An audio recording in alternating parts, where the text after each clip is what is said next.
All right. Happy Wednesday, everybody. Big waves to you.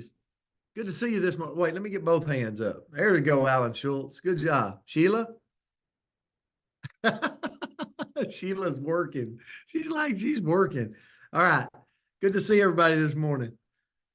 So, we've got a word today, and it is how many of you, John Frick, you can attest to this because you go to Florida some and see the grandbabies. How many of you go on a trip or you go out of town and you gotta you feel all kinds of discombobulation when you're trying to get back? You're like, man, I'm all out of sort. Like clothes still in the suitcase. Like I'm trying to figure this thing out. Ernest, you've never been there because you're so structured. No. We've all been there. And the word for today is stability. Stability. The state or quality of being stable. So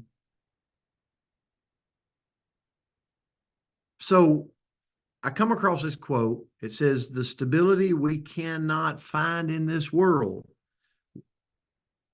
we must create within our own persons. And here's the crazy thing. Somebody asked me the other day, they're like, how do you do it? I'm like, I just have to shut the book and go to sleep and know that it'll be here when I get up in the morning, right? Like the world is always going to be unstable. Would you agree with that? Like we're not going to stop that. We're not going to change that. Like it's just the world's always going to be unstable. And I'm talking to myself, just so you know. But I've got to find within Brent Palmer how to be the stability, right? So I've got to find within my day how to do the things, Randy, as you're on your way to work. Yeah.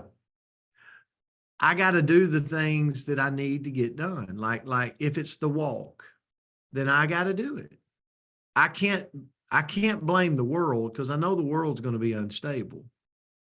I can only blame myself. So I've got to look at myself and go, no, I got to make time for the walk. I got to make time for the phone calls. I got to make time to call my parents.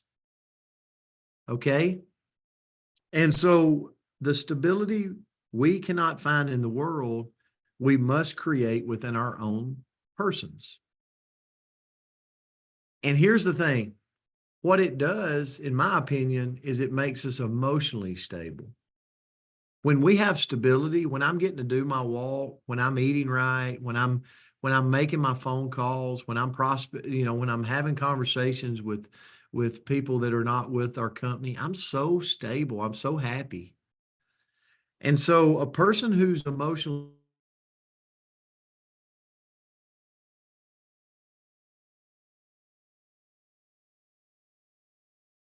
Uh-oh. Did we lose him? Marlene, can you still hear him? Okay, I don't. So just so you guys know, it is not stable here right now. So Brent at this moment, I think is about 20 minutes from me.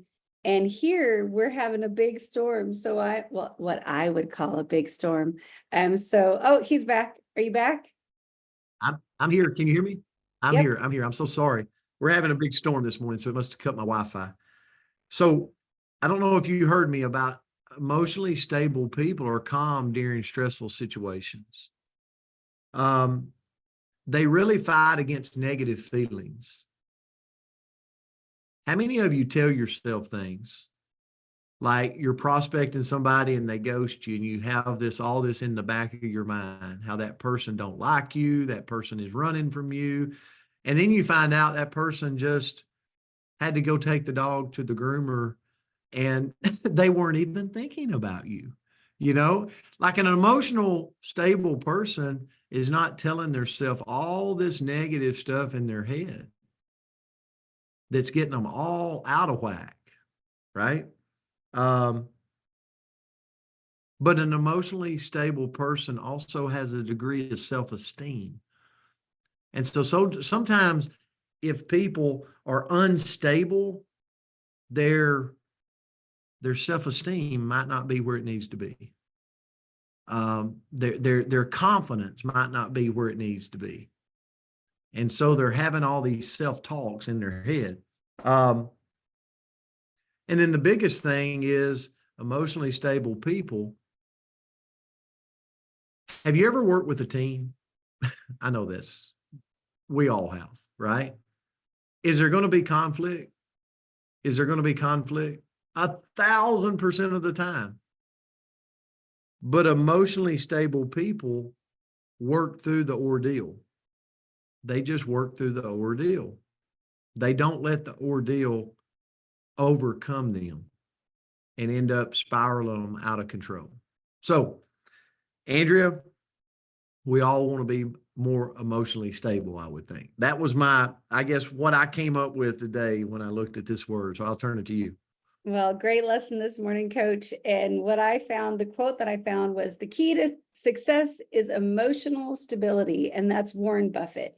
And so what I looked into was, how do we develop emotional stability? Like, if we're one of those people, and you guys know that I am, that can be up and down and up and down and up and down, how do we get to that place of calm, even in the tough times? So first of all, first thing we can do is try to change our perspective. We all have tunnel vision. And guess what? We only see what we want to see, which is, we might only see good things. We might only see bad things. We might only, paint the pictures that Coach was talking about, that somebody just doesn't like us when really they're grooming their dog. But what we can do is, if we take a step back and change our perspective a little bit, we can see things in a different way, right? And in most cases, things could be worse. So when we try to focus our perspective on things that we can still be grateful for, even when it seems like things are a little bit chaotic, we can find that stability. Next, we've got to create a plan that gets ourselves moving. Sometimes when we're feeling unstable, we can freeze. We can say, oh, I don't know what step to take, or I'm afraid of that step, so I am just going to sit right here. I'm not going to do anything, and I'm going to freeze. So if we can just take those little tiny steps, doesn't matter how small they are, that can help us get us moving again, release that emotional paralysis. And, being an emotional stable person means we don't stay down for very long. We create those little micro plans, a checklist of things that we can do to get ourselves moving. And maybe it's, I'm going to brush my teeth before I walk downstairs. Now, I hope you all do that, but you get the point. Like, it's that little thing that you can get done just to have that small moment of accomplishment. I'm going to make the bed. I'm going to snuggle the puppy, but it's going to be in a different spot than where I'm snuggling right now, because I'm just making those little bits of movement. Next, we've got to allow ourselves to fully express and feel our emotions. And sometimes, I don't know if anybody else grew up in the era of don't cry, or I'll give you something to cry about, or put on your happy face, just get to that positive place.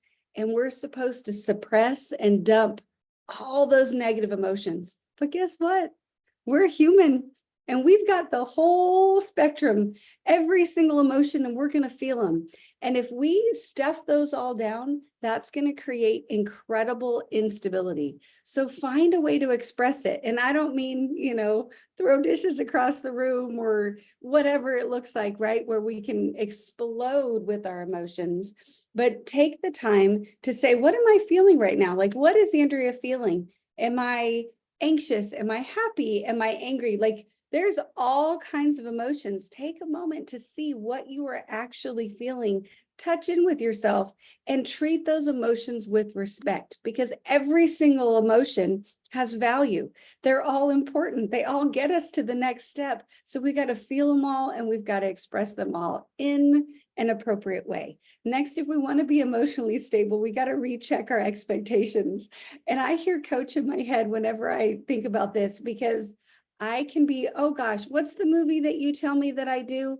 Like, I think that a vacation, who do you call me? Is it Chevy Chase? Chevy Chase? Okay. So I think it's going to be perfect. Like I'm going to plan whatever it may be, and the kids are going to love every second of it, and nobody's going to get grumpy and nobody's going to get hungry, and it's just going to be fantastic.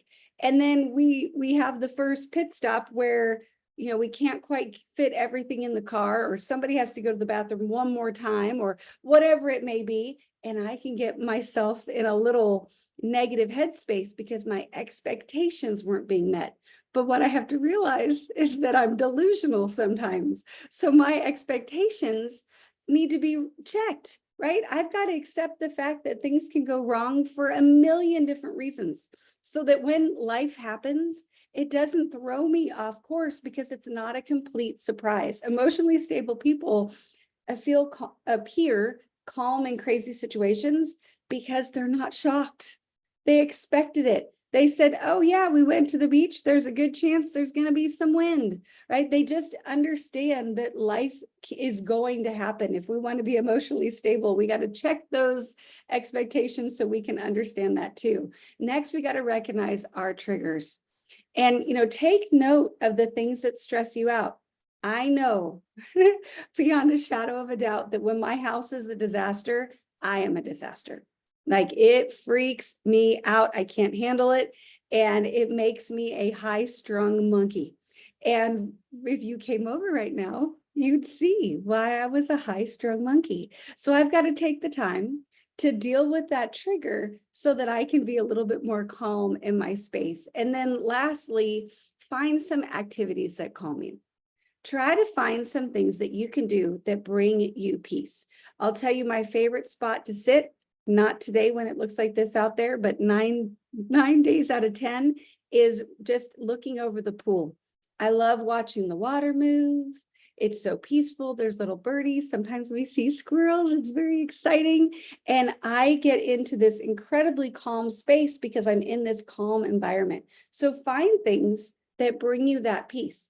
Maybe it's yoga for you, or your daily, you know, meditation, or you love to write, or your Bible study.